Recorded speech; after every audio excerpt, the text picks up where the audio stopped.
most kids, Michael loved being in front of a camera. His dad was in the armed forces, so the Fox family moved around a lot and always made a holiday out of trips between bases. He was always likable and outgoing, but as far as acting or getting into the business, he was in the 9th or 10th grade at school when I saw him play Rumpelstiltskin, and I said, hey, if he's got a chance, that I'm going to support him all I can to see that, because I thought he had talent then. Of course, I'm no judge. The thing that we're the proudest of is how he's handled it.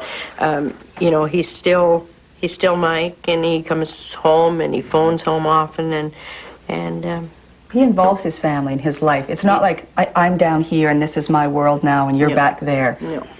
They used to be able to pick him up at the airport when he came home without a mob scene. They don't do that anymore. All right. Oh, here's a picture of her. Picture of who?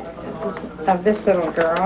Okay, we'll put that over there. All right. And they used to help Michael with his fan mail. Now he gets 21,000 letters a week, and NBC looks after the replies. Get over here, Mom, and get this done. Bill and Phyllis Fox remain relatively unaffected by their son's fame. They still live in Burnaby, although in a new house. Their life revolves around their home and family. They have 4 other children and 6 grandchildren. Except for Michael, everyone else stays out of the limelight. They visit Los Angeles regularly, but they're not part of the Hollywood scene. When we go down to visit him, we try and spend our time with Michael, and we go to him, and we go with him to any such events that he wants us to, but no, we don't get tied up in the show business end of it all, really. When we're with Michael, we don't notice that it's necessarily a glamorous place, because his home is very homey, and that's where we spend our time with him. We go to the tapings of his shows, and that's where we see, or if we go out to dinner and people come over to the table, that's where we see that he's a celebrity, if you will, but otherwise, no, we're just going to visit our son, and that's it. I hope I can tell the story, but it's really the best one to kind of sum up my family. When I won the Emmy and I brought it home, you know, it was real important to me to bring it home and let my mom and dad have it for a while. And anyway, my mom put it on this table in the front hall. You walk in the door, boom, there it is.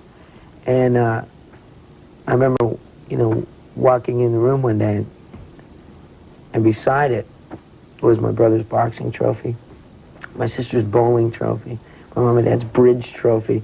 I mean, it's just a little way of saying, okay, you know, take it easy, no big deal here. The worst thing about their son's celebrity is that there are so many demands on his time, they don't get to see him as much as they'd like to. We were down there 2 weeks, and we might have seen him 9 hours.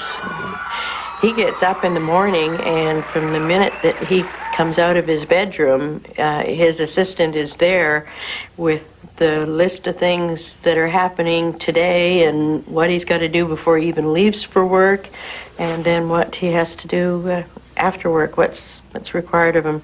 You know, you have to come straight home because I've got your car picking you up because you have a photo shoot, or you have a whatever it might be, and it's tough. I don't know. It's a young man's game, I'll tell you.